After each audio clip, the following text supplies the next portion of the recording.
कुरुक्षेत्र के सांसद नायब सिंह सैनी को हरियाणा का बीजेपी अध्यक्ष नियुक्त किया गया है। वहीं हरियाणा बीजेपी के मौजूदा अध्यक्ष ओपी धनखड़ को बीजेपी का राष्ट्रीय सचिव नियुक्त किया गया। नियुक्ति बीजेपी के राष्ट्रीय अध्यक्ष जगत प्रकाश नड्डा ने की। उनकी ये नियुक्ति तत्काल प्रभाव से लागू हो गई है। इसी कड़ी में नवनियुक्त प्रदेश अध्यक्ष कुरुक्षेत्र अपने आवास पर पहुंचे। इस दौरान उन्होंने मुख्यमंत्री मनोहर लाल और प्रधानमंत्री का आभार जताया। पंजाब केसरी से बातचीत करते हुए सुने उन्होंने क्या कहा।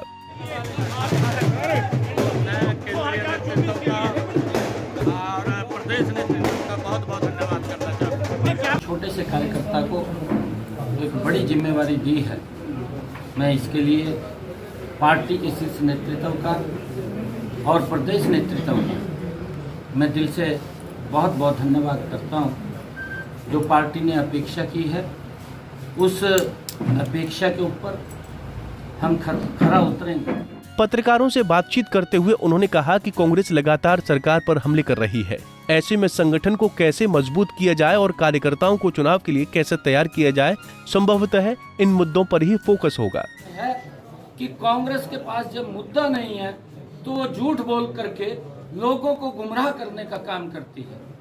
उस झूठ से लोगों को बचाना, ये हमारा कार्यकर्ता मजबूती से नीचे तक आम जन के बीच में जा करके, जैसे आदरणीय मुख्यमंत्री जी जन संवाद के कार्यक्रम चल रहे हैं और जब गांव के अंदर जाते हैं जन संवाद के कार्यक्रम में लोगों की जो समस्याएं हैं, जो छोटी छोटी समस्याएं हैं, मौके पर उनका निदान होता है और योजनाओं का डायरेक्ट लाभ लोगों तक पहुंच रहा है। क्योंकि कांग्रेस झूठ बोलने में माहिर है। पिछले चुनाव के अंदर कांग्रेस ने राजस्थान के अंदर जो इनके युवराज हैं, उन्होंने मंच के ऊपर खड़े होकर के कहा कि हमें वोट दीजिए। ये इलेक्शन के अंतिम दिनों के अंदर उन्होंने झूठ बोला है कि आप वोट दीजिए, हम जब शपथ लेंगे उसके 10 दिन के बाद किसानों का कर्जा माफ कर देंगे।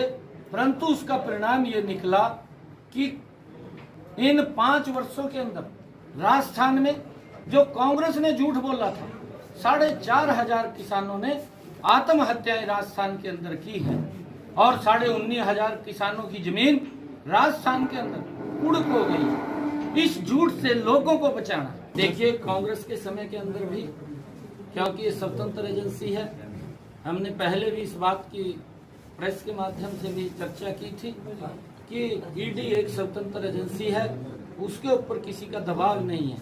क्योंकि हमारी ये संवैधानिक वो सिस्टम है, उस सिस्टम के तहत ईडी भी कार्रवाई करती है। कांग्रेस के समय के अंदर भी कई कार्रवाई हुई है, परंतु ये ईडी अगर कहीं लगता है कि यहाँ भ्रष्टाचार हुआ है तो ईडी की जिम्मेवारी है उस भ्रष्टाचार को तथ्यों के साथ उजागर करना, और अगर किसी के ऊपर कार्रवाई होती है तो सरकार को बदनाम करने का वो काम करते हैं। परंतु ये विषय नहीं है। आदरणीय नरेंद्र मोदी जी मजबूती से देश को बढ़ाने का काम कर रहे हैं। पिछड़े, अति पिछड़े, गरीब, दलित, आम व्यक्ति तक योजनाएं पहुंचा करके उनको समाज की मुख्यधारा में जोड़ने का काम कर रहे हैं। परंतु इनको लगता है कि ये मुद्दा तो इनके पास है नहीं है।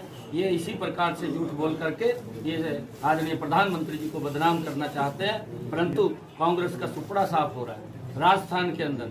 आज कोई उनको मुंह नहीं लगा रहा, और जब मुंह नहीं लगा रहा तो इस प्रकार की बातें वो बोल करके झूठ फैलाने का काम। राजस्थान के मुख्यमंत्री संस्थाओं का सम्मान नहीं किया।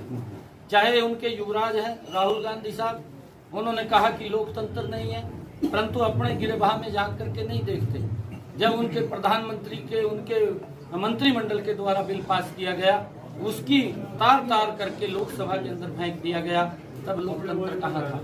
ये चाहे लोकतंत्र की बात है, चाहे संविधान की बात है, ये लोग संविधान को भी नहीं मानते, उसका भी अपमान करते हैं। और ईडी जैसे इस प्रकार के शब्द जो यूज किए हैं वो निंदनीय है। ऐसे शब्द नहीं बोलने चाहिए इस संवैधानिक पद के ऊपर बैठ करके उसकी निंदा करते। नायब सैनी बीजेपी के अन्य पिछड़ा वर्ग मोर्चे के उपाध्यक्ष हैं। साथ ही वो स्टैंडिंग कमेटी के सदस्य भी हैं। राज्य में अगले साल विधानसभा चुनाव होने हैं और पूरे देश में आम चुनाव भी हैं। ऐसे में बीजेपी ने नायब सिंह सैनी को बड़ी जिम्मेदारी दी है। कुरुक्षेत्र से रणदीप रोड, पंजाब केसरी टीवी।